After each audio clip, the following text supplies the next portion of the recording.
Good morning. Today is the 2nd of Kislev and the 15th of November.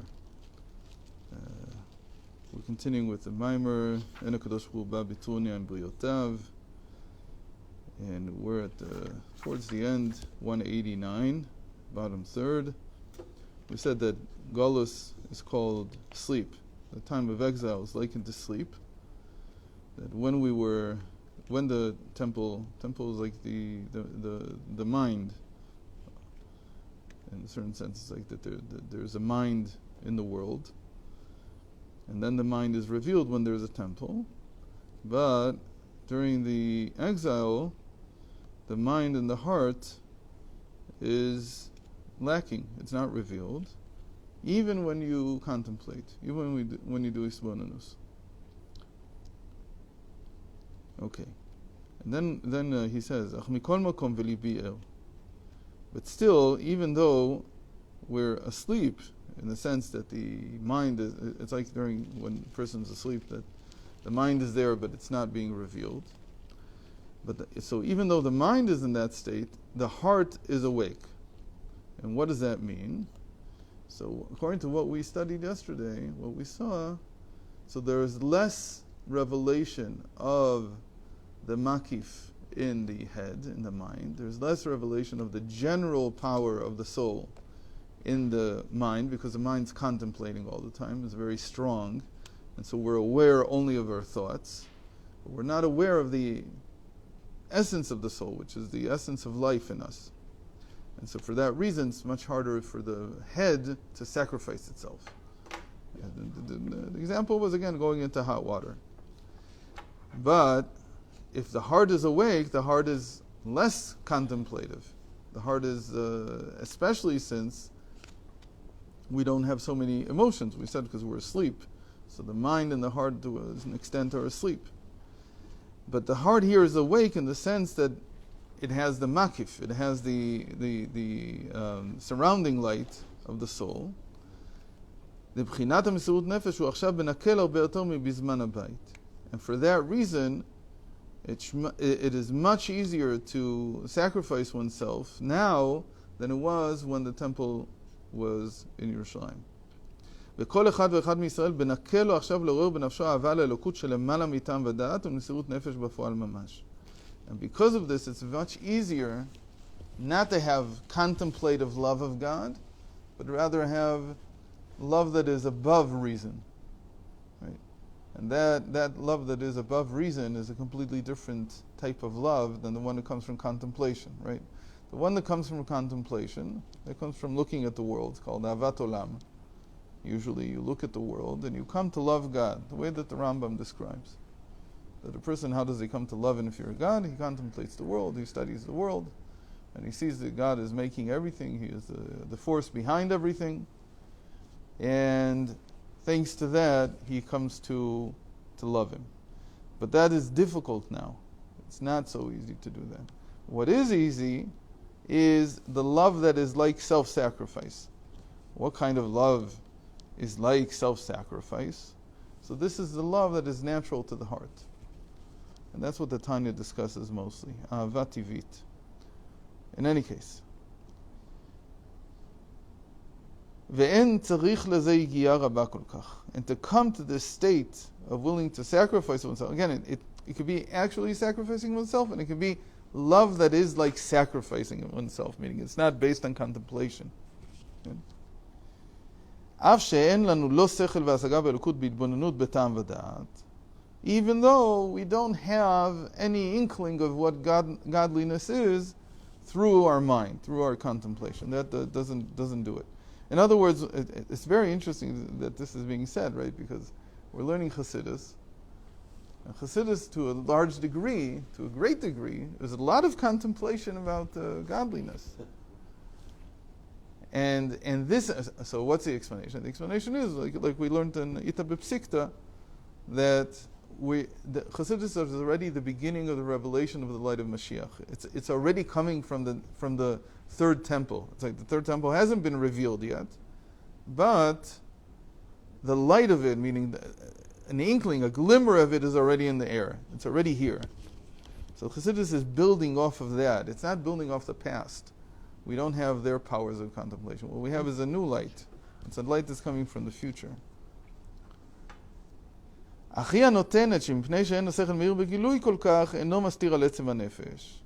like we said, because of that, because the contemplation is missing because there's no temple, so there's less godly thoughts. And again, what does it mean there's less godly thoughts? In the past, the Rambam's recipe worked very well because a person would look at nature, and just by looking at it, he would come to a recognition of godliness.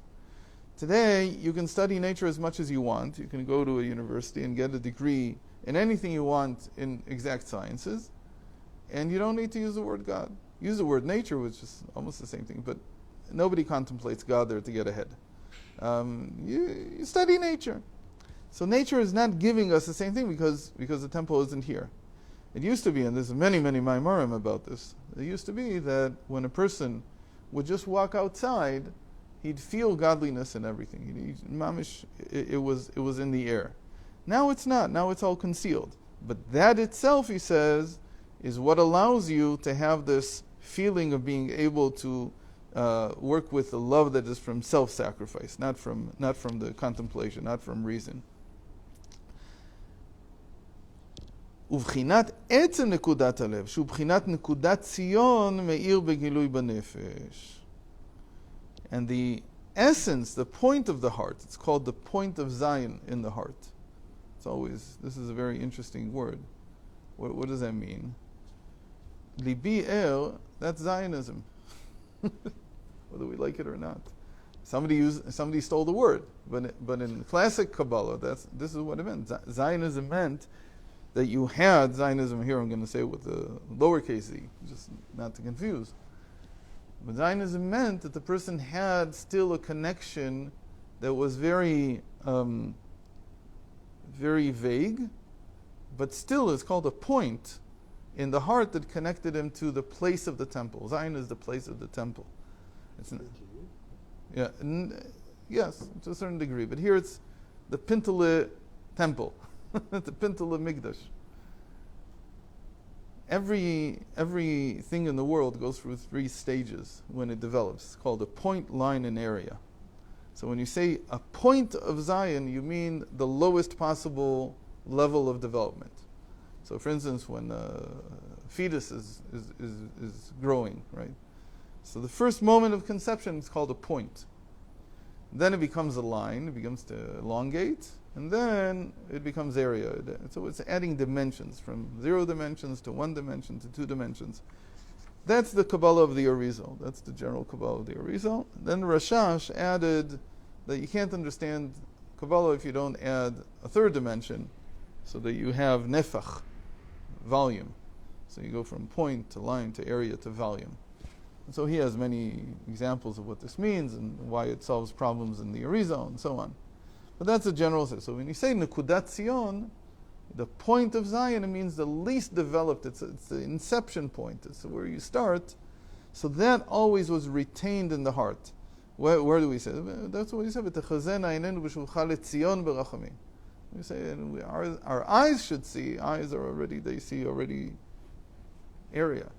So our eyes should see when you return to Zion. And here it means if the eyes see it, then it's already out in the air. Everybody sees it. It's there. But in the time of the exile, all you have is the point of Zion. That's what it's called.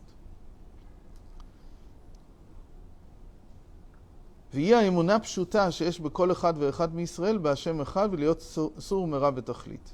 And how this translates into the person, so that's why I said it's close to what you mean by Pintele Yid. Pintele Yid is more the point of the Jew in him, meaning that even if a person isn't living fully a full Jewish life, he always has a point inside, the point of being Jewish. It's a little bit different than Zion. Why? Because the point of the Jew is like the point of the neshama that's there. The point of Tzion is like the point of recognition of God. They're a little bit different, but they work according to the same idea. In the end, since points have no dimensions, maybe they coexist in the same place because they have no space, as it were. They don't take up space. Obviously, everything is an allegory here. We're talking about dimensions as something allegorical. It's not that in the heart something rose or something like that. So what does it mean in a person? It means in a person that he has some recognition of God as one. What does that mean? God is one means that everything is God. That's what you had when the temple was here. You felt that everything was godliness. And that allows you sur mera. And that allows you to refrain from doing things that are wrong. So at least he refrains from those things that are forbidden. The big three, for instance, Avodah Zarah and Gilui Arayos and Shvichus Damim. Uledovka bo alidei kiyum Torah u'mitzvot. And it also gives him some ability to connect. Here we're not talking about people who have no. Here we're talking even of the greatest scholars. We perform the mitzvot not because we feel God everywhere. We perform it because of this nekudat zion inside. By the way, this explains why Zionism with the lowercase z is very different than Zionism with the uppercase z. Because the whole point of being in Eretz Yisrael, when you say Eretz Yisrael, what do you mean? You mean real estate. It's very difficult to think about it that way. From a religious perspective, it's very difficult to think of it that way. So you just say, what makes the land holy? That there's mitzvahs that you perform in it. But it's much more than that. Yirmiyahu says about this word Zion, he uses it in a different way. He says, Atzivi lach tzionim. You should make for yourself tzionim. It's the same word. It's like, it comes from tzion, but it signifies symbols. Tzion, tzion hanefesh. Tzion hanefesh is the what do you call it that you put over a grave? The little stone structure. Matzeva, how do you say that? I don't know how you say that in English. What do you call it? Gravestone. So a gravestone is like to mark the place. So place yourself, says Jeremiah, in when you're in exile, make yourself markers. What does it mean, make yourself markers? So Rashi there says that even when you're in exile, continue to perform mitzvos. Wow. What do you mean? Why would I think otherwise? So there's a whole understanding. It says that when you're not in the land of Israel, you have to make yourself some kind of marker to perform the mitzvah. Why? Because you don't feel it. It's not around you. It's missing. So it has to come from like people have to-do lists. In a certain sense, that's how we keep mitzvahs today. No, we have habits. That works too. And Tzion is also always related to habits. But meaning to the Nehi, to Netzachot Yisod. But you don't feel it coming from, you don't wake up in the morning and you see the sun rising and you automatically feel, I have to say Shema. We don't feel that way. Why? Because the land of Israel is not expanded. Here we mean the spiritual land. And what we mean when we say that Atida Eretz Yisrael shetitpashet al kol ha'olam, that the land of Israel is destined to extend over the entire earth, what we mean is that feeling, that experience of godliness that you can get in the land of Israel will be everywhere in the world. We don't mean that the land of Israel has to expand. We have to pull it back. It's this consciousness that comes from experiencing godliness in nature. That will expand everywhere. Okay. But right now, we don't even have it in the land of Israel, really. We only have maybe an inkling of it. Because if we did have more, then everybody would wake up in the morning and say Shema. Like you couldn't act any other way, because that's what the Torah says. The Torah is giving you what happens when you experience godliness in nature. That's what's supposed to happen. ובכדי להוציא רצון זה מהיעלם אל הגילוי, או על ידי הביטושים, כמו שמובא במקום אחר. And to bring this point of Zion out, so that the person performs his to-do list. The to-do list is like what you said. Is it from this point that still feels something in the heart, that still feels some connection to godliness. To bring that out, you need some form of bitush. And bitush is like it's like some kind of